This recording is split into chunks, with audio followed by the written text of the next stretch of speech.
ಬೆಂಗಳೂರಿನ ಜನರಿಗೆ ಜಲಾಘಾತ. BW SSB ತುರ್ತು ನಿರ್ವಹಣಾ ಕಾರ್ಯ ಹಿನ್ನೆಲೆ ನಾಳೆ ಬೆಂಗಳೂರಿಗರಿಗೆ ನೀರಿನ ಪೂರೈಕೆ ಸಂಪೂರ್ಣ ಬಂದ್. ರೈತರಿಗೆ ಕೊಡಲು ಸರ್ಕಾರದ ಬಳಿ ಹಣ ಇಲ್ಲ. ಜಾಹೀರಾತಿಗೆ 200 ಕೋಟಿ ಅನುದಾನವನ್ನ ಕೊಟ್ಟಿದ್ದಾರೆ. ಕೈ ಸರ್ಕಾರದ ವಿರುದ್ಧ ಎಚ್ಡಿಕೆ ಆಕ್ರೋಶ. ಬಿಜೆಪಿ ಹಾಲಿ ಸಂಸದನಿಂದ ಸ್ಫೋಟಕ ಹೇಳಿಕೆ. ಪಕ್ಷದಿಂದ ಸೂಚನೆಗಳು ಬಂದಿವೆ. ನಾನೇ ಈ ಕ್ಷೇತ್ರದ ಅಭ್ಯರ್ಥಿ ಎಂದ ಬಿಜೆಪಿ ಹಾಲಿ ಸಂಸದ ರಮೇಶ್ ಜಿಗಜಿಣಗಿ. 4ನೇ ಟೆಸ್ಟ್ ಪಂದ್ಯವನ್ನು ಗೆದ್ದು ಬೀಗಿದ ರೋಹಿತ್ ಪಡೆ. 2ನೇ ಇನ್ನಿಂಗ್ಸ್ನಲ್ಲಿ ಇಂಗ್ಲೆಂಡ್ಗೆ ಹಿನ್ನಡೆ ನೀಡಿದ ಅಶ್ವಿನ್. ಇಂಗ್ಲೆಂಡ್ ವಿರುದ್ಧದ ಟೆಸ್ಟ್ ಸರಣಿ ಭಾರತಕ್ಕೆ. ನಮಸ್ತೆ, ನೀವು ನೋಡ್ತಾ ಇದ್ದೀರಾ ಅಶ್ವವೇಗ ನ್ಯೂಸ್. ನಾನು ರೋಹಿತ್. ಮೊದಲಿಗೆ ಸುದ್ದಿಯನ್ನು ನೋಡ್ತಾ ಹೋಗೋಣ. ಬೆಂಗಳೂರಿನ ಜನರಿಗೆ ಬಿಡಬ್ಲ್ಯೂ ಎಸ್ಎಸ್ಬಿ ಕಾವೇರಿ ಜಲಘಾತವನ್ನ ನೀಡ್ತಾ ಇದೆ. ನಾಳೆ ಬೆಂಗಳೂರಿಗರಿಗೆ ನೀರಿನ ಪೂರೈಕೆ ಸಂಪೂರ್ಣ ಬಂದ್ ಆಗಲಿದೆ ಎಂದು ಮಾಹಿತಿಯೊಂದು ತಿಳಿದು ಬಂದಿದೆ. ಬಿಡಬ್ಲ್ಯೂ ಎಸ್ಎಸ್ಬಿ ತುರ್ತು ನಿರ್ವಹಣಾ ಕಾರ್ಯ ನಡೆಸುತ್ತಿರುವ ಹಿನ್ನೆಲೆ ನಾಳೆ ನಾಡಿದ್ದು ಬೆಂಗಳೂರಿನ ಜನರಿಗೆ ನೀರಿನ ಪೂರೈಕೆ ಸಂಪೂರ್ಣ ಬಂದ್ ಆಗಲಿದೆ. ನಾಳೆ ಬೆಳಿಗ್ಗೆ 6 ಗಂಟೆಯಿಂದ ಬುಧವಾರ ಬೆಳಿಗ್ಗೆ 6 ಗಂಟೆವರೆಗೂ ಯಾವುದೇ ನೀರನ್ನು ಬರೋದಿಲ್ಲ ಎಂದು ಬಿಡಬ್ಲ್ಯೂ ಎಸ್ಎಸ್ಬಿ ತಿಳಿಸಿದೆ.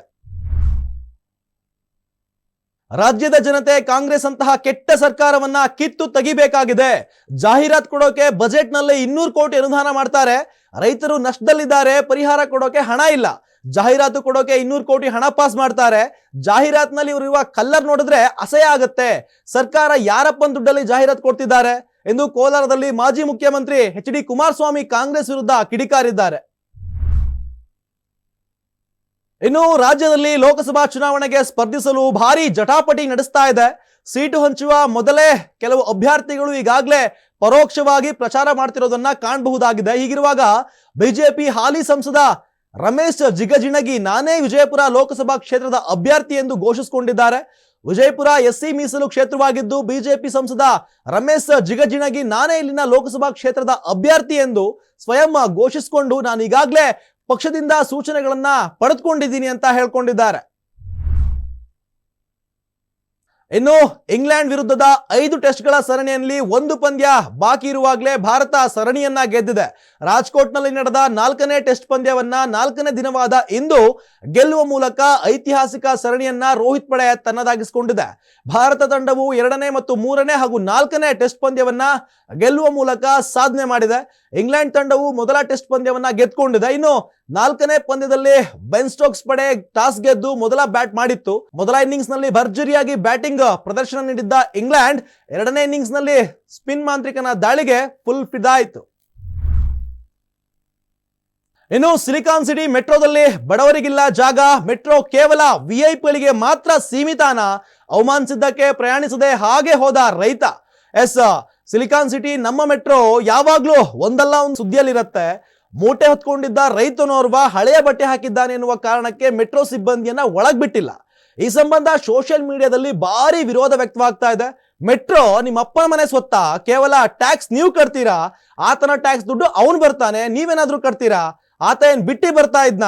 ಅರೆ ಬರೆ ಬಟ್ಟೆ ಹಾಕೊಂಡು ಬಂದಾಗ ಮಜಾ ತಗೋತೀರಾ? ಅದಕ್ಕೆ ಅವಕಾಶ ಇದೆ ಅಂದ್ರೆ ಒಬ್ಬ ಬಡವ ಬಟ್ಟೆ ಗಲೀಜಾದ್ರೆ ಅದ್ರಲ್ಲಿ ಬಂದ್ರೆ ಏನ್ ತಪ್ಪಿದೆ ಅಂತ ಅಲ್ಲಿದ್ದ ಜನ ರೊಚ್ಚಿಗೆದ್ದಿದ್ದಾರೆ ಮತ್ತು ಪ್ರಶ್ನೆ ಮಾಡಿದ್ದಾರೆ. ಆದ್ರೂ ಕೂಡ ಮನಸ್ಸು ಕರಗದೆ ಆ ರೈತನನ್ನ ಹಾಗೆಯೇ ಕಳಿಸಿದ್ದಾರೆ.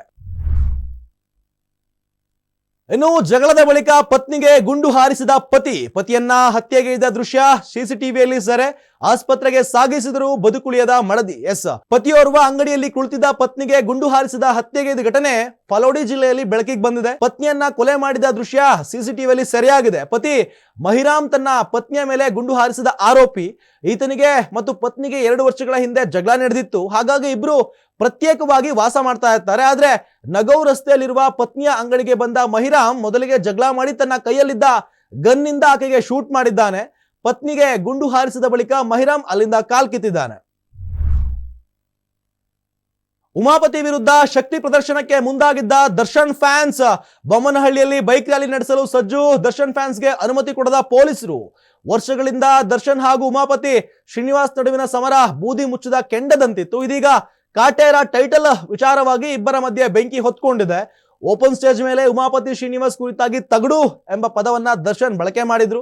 ದರ್ಶನ್ಗೆ ಉಮಾಪತಿ ಶ್ರೀನಿವಾಸ್ ಕೌಂಟರ್ ಮೇಲೆ ಕೌಂಟರ್ ಅನ್ನ ಕೊಟ್ಟಿದ್ರು. ಇದೀಗ ಉಮಾಪತಿ ಶ್ರೀನಿವಾಸ್ ವಿರುದ್ಧ ದರ್ಶನ್ ಫ್ಯಾನ್ಸ್ ಶಕ್ತಿ ಪ್ರದರ್ಶನಕ್ಕೆ ಮುಂದಾಗಿರ್ತಾರೆ. ಈ ವೇಳೆ ಉಮಾಪತಿ ಶ್ರೀನಿವಾಸ್ ವಿರುದ್ಧ ದರ್ಶನ್ ಅಭಿಮಾನಿಗಳು ಬೈಕ್ ರ್ಯಾಲಿ ನಡೆಸಲು ಮುಂದಾಗಿದ್ರು. ಅದು ಉಮಾಪತಿ ಶ್ರೀನಿವಾಸ್ ಅವರ ಕ್ಷೇತ್ರವಾದ ಬೊಮ್ಮನಹಳ್ಳಿಯಲ್ಲಿ. ಆದ್ರೆ ಬೈಕ್ ರ್ಯಾಲಿ ನಡೆಸಲು ದರ್ಶನ್ ಫ್ಯಾನ್ಸ್ಗೆ ಪೊಲೀಸರು ಅನುಮತಿ ನೀಡಿಲ್ಲ. ಹೀಗಾಗಿ ದರ್ಶನ್ ಫ್ಯಾನ್ಸ್ ಮುಖಭಂಗ ಮಾಡಿಕೊಂಡಿದ್ದಾರೆ. ಇದು ಈ ಹೊತ್ತಿನ ಈವ್ನಿಂಗ್ ಹೈಲೈಟ್ಸ್. ಹೆಚ್ಚಿನ ಮಾಹಿತಿಗಾಗಿ ನೋಡ್ತಾ ಇರಿ ಅಶ್ವವೇಗ.